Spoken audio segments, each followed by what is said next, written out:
Next chapter, planning of research and research process. What anyway, planning of research.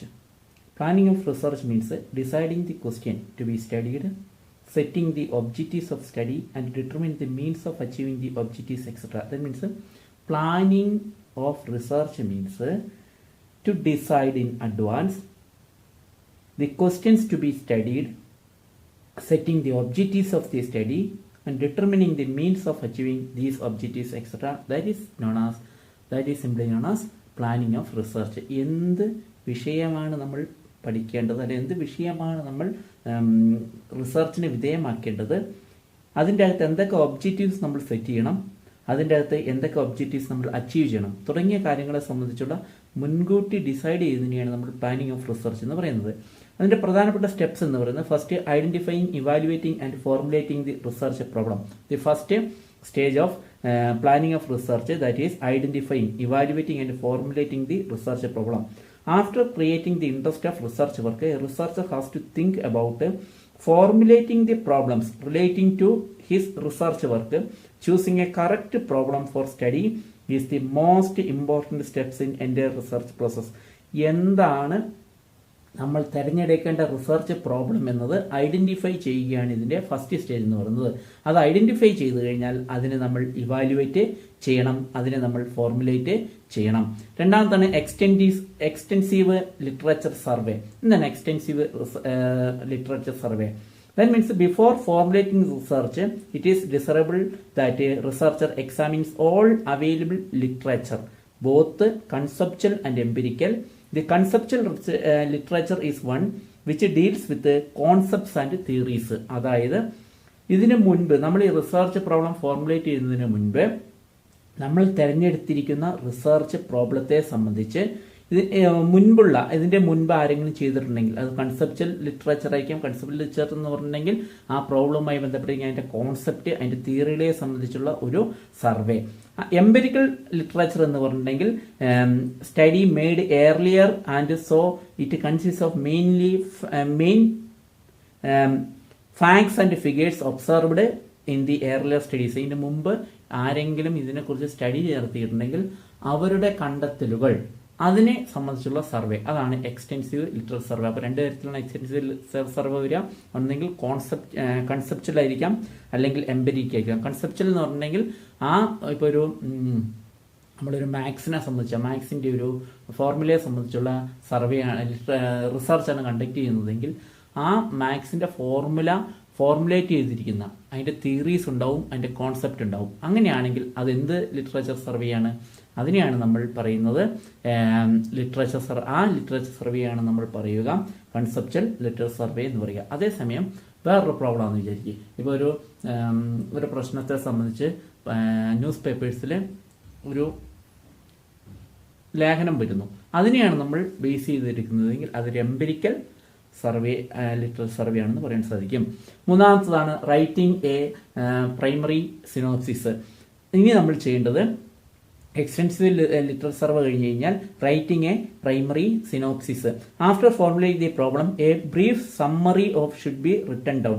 നമ്മൾ ചെയ്യുവാൻ പോകുന്ന ഈ select ചെയ്തിരിക്കുന്ന റിസർച്ച് വർക്കിനെ സംബന്ധിച്ച് അതിനെ മെൻഷൻ ചെയ്തുകൊണ്ട് അതിനെ സംബന്ധിക്കുന്ന ഒരു ഡീറ്റെയിൽഡ് ആയിട്ടുള്ള ഒരു സമ്മറി നമ്മൾ എന്ത് ചെയ്യണം? റൈറ്റപ്പ് ചെയ്യണം. ഇതിനെയാണ് നമ്മൾ റൈറ്റിംഗ് എ പ്രൈമറി സിനോപ്സിസ് എന്ന് പറയുന്നത്. നാലാമത് ചെയ്യേണ്ടത് indemnifying and labelling variables. Indemnifying and labelling വേരിയബിൾസിനെ നമ്മൾ ഇൻഡെംനിഫൈ ചെയ്യണം. അതായത് നമ്മൾ പ്രോബ്ലവുമായി ബന്ധപ്പെട്ട് തിരഞ്ഞെടുത്തിരിക്കുന്ന വേരിയബിൾസ് തമ്മിലുള്ള റിലേഷൻഷിപ്പിനെ സംബന്ധിച്ചുള്ള സ്റ്റഡി, അതാണ് ഉദ്ദേശിക്കുന്നത്. അതായത് ഇൻഡിപെൻഡന്റ് വേരിയബിൾ, അതായത് ഒരു വേരിയബിൾ ചേഞ്ച് ചെയ്യുന്നതനുസരിച്ച് മറ്റൊരു വേരിയബിൾ ചേഞ്ച് ചെയ്യുന്നുണ്ടെങ്കിൽ അത് ഡിപ്പെൻഡന്റ് വേരിയബിൾ ആണ്, ആദ്യത്തത് ഇൻഡിപെൻഡന്റ് വേരിയബിൾ ആണ്. അപ്പോൾ ഇതിനെ സംബന്ധിച്ചുള്ള സ്റ്റഡിയാണ് നമ്മൾ ചെയ്യേണ്ടത്. അഞ്ചാമത് ചെയ്യേണ്ടതാണ് സെറ്റിംഗ് അപ്പ് ഓഫ് ഹൈപ്പോസിസ്. നമുക്കറിയാം ഹൈപ്പോസിസ് സെറ്റ് ചെയ്യുക, നൾ ഹൈപ്പോസിസ്, ഓൾട്ടർനേറ്റീവ് ഹൈപ്പോസിസ് ഒക്കെ നമ്മൾ സെറ്റ് ചെയ്യുക. ആറാമത്താണ് പ്രിപ്പയറിംഗ് ദി റിസർച്ച് ഡിസൈൻ. എന്താണ് റിസർച്ച് ഡിസൈൻ? ഒരു ബ്ലൂ പ്രിന്റ് ആണ് ഈ റിസർച്ച് ഡിസൈൻ എന്ന് പറയുന്നത്. നമ്മൾ ചെയ്യാൻ പോകുന്ന കാര്യങ്ങളെ സംബന്ധിച്ചുള്ള മുൻകൂട്ടി നമ്മൾ എടുക്കുന്ന ഒരു ഡിസൈനാണ്. അതാണ് റിസർച്ച് ഡിസൈൻ എന്ന് പറയുന്നത്. Research design is the plan that specify source and types of information related to research problem. നമ്മൾ റിസർച്ച് പ്രോബ്ലത്തെ സ്റ്റഡി നടത്തുമ്പോൾ നമുക്ക് ആവശ്യമായി വരുന്ന സോഴ്സസും ആൻഡ് ടൈപ്സ് ഓഫ് ഇൻഫോർമേഷന്റെയും റിലവന്റ് ആയിട്ടുള്ള ടൈപ്സ് ഓഫ് ഇൻഫോർമേഷനെയും അതിന്റെ സോഴ്സിനെ സംബന്ധിച്ച് സ്പെസിഫൈ ചെയ്യുന്ന ഒരു പ്ലാൻ ആണ് ഈ പറയുന്ന റിസർച്ച് ഡിസൈൻ എന്ന് പറയുന്നത്. അടുത്താണ് ഡിറ്റർമിനിങ് ദി സാമ്പിൾ ഡിസൈൻ.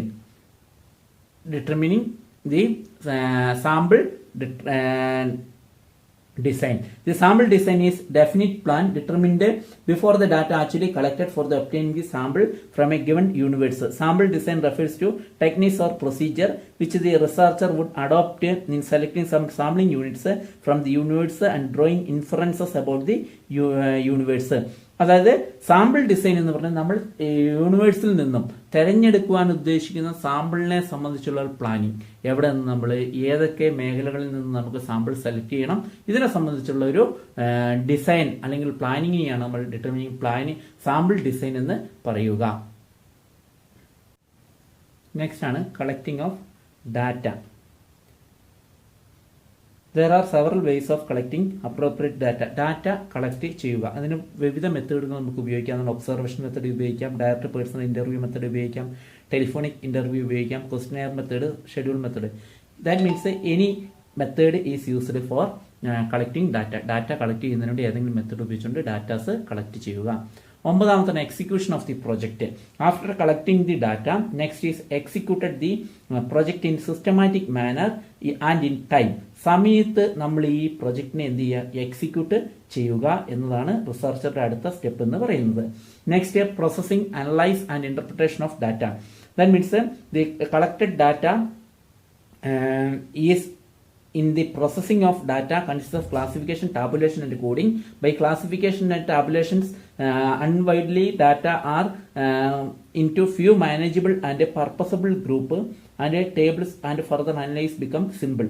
അതായത് നമുക്ക് കിട്ടിയിരിക്കുന്ന കളക്ട് ചെയ്തിരിക്കുന്ന ഡാറ്റയെ നമ്മൾക്ക് മീനിങ് ഫുൾ ആക്കുന്നതിന് വേണ്ടി അതിനെ പ്രോസസ്സ് ചെയ്യുന്നു. അതിനെ പ്രോസസ്സ് ചെയ്യുന്നവരോട് അതിനെ ക്ലാസിഫിക്കേഷൻ ചെയ്യുന്നു, അതിനെ ടാബുലേഷൻ ചെയ്യുന്നു, അതിനെ കോർഡിനേറ്റ് ചെയ്യുന്നു, അതിനെ കോഡിംഗ് നടത്തുന്നു. ഇങ്ങനെ കോഡിംഗ് ചെയ്തിരിക്കുന്ന ഡാറ്റയെ നമ്മൾ അനലൈസ് ചെയ്യുകയും അതിന് ഇന്റർപ്രിട്ടേഷൻ ഓഫ് ഡാറ്റ, ആ ഡാറ്റയ്ക്ക് നമ്മൾ ഇന്റർപ്രിട്ടേഷൻ കൊടുക്കുകയും ചെയ്യുന്നു, വ്യാഖ്യാനം കൊടുക്കുകയും ചെയ്യുന്നു സ്റ്റാറ്റിസ്റ്റിക്കൽ മെത്തേഡ്സുകൾ ഉപയോഗിച്ചുകൊണ്ട്. അടുത്താണ് ടെസ്റ്റിംഗ് ഓഫ് ഹൈപ്പോസ്. നമുക്കറിയാം ടെസ്റ്റിംഗ് ഓഫ് ഹൈപ്പോസ് നമ്മൾ സെറ്റ് ചെയ്തിരിക്കുന്ന നൾ ഹൈപ്പോസും ഓൾട്ടർനേറ്റീവ് ഹൈപ്പോസും. അതായത് നമ്മൾ അത് ശരിയാണോ, നമ്മളുടെ കൺക്ലൂഷൻസ് നമ്മൾ ഓൾറെഡി ഈ പ്രൊജക്റ്റ് ചെയ്യുന്നതിന് വേണ്ടി അല്ലെങ്കിൽ ഈ റിസർച്ച് വർക്ക്, ഈ റിസർച്ച് പ്രോബ്ലം അതിന്റെ സ്റ്റഡി നടത്തുന്നതിന് മുൻപ് നമ്മൾ സെറ്റ് ചെയ്തിരിക്കുന്ന നമ്മളുടെ അസംഷൻസ് ശരിയാണോ തെറ്റാണോ എന്നതിനെ സംബന്ധിച്ച് നമ്മൾ ടെസ്റ്റ് നടത്തുന്നു. അങ്ങനെ ടെസ്റ്റ് നടത്തുമ്പോൾ നമ്മൾക്ക് കിട്ടിയിരിക്കുന്ന ആൻസർ എന്ന് പറയുന്നത് testing hypothesis will result either accepting or rejecting the hypothesis. നമുക്കറിയാം ഒന്നെങ്കിൽ ആക്സെപ്റ്റ് ചെയ്യായിരിക്കും അല്ലെങ്കിൽ റിജക്റ്റ് ചെയ്യായിരിക്കും ചെയ്യുക ഏതെങ്കിലും ഹൈപ്പോസ്. ലാസ്റ്റ് ചെയ്യുന്നതാണ് preparation of report or thesis. ഇതിന്റെ അടിസ്ഥാനത്തിൽ നമ്മൾ എന്ത് ചെയ്യും, റിപ്പോർട്ട് അല്ലെങ്കിൽ തീസിസ് നമ്മൾ പ്രിപ്പയർ ചെയ്യും.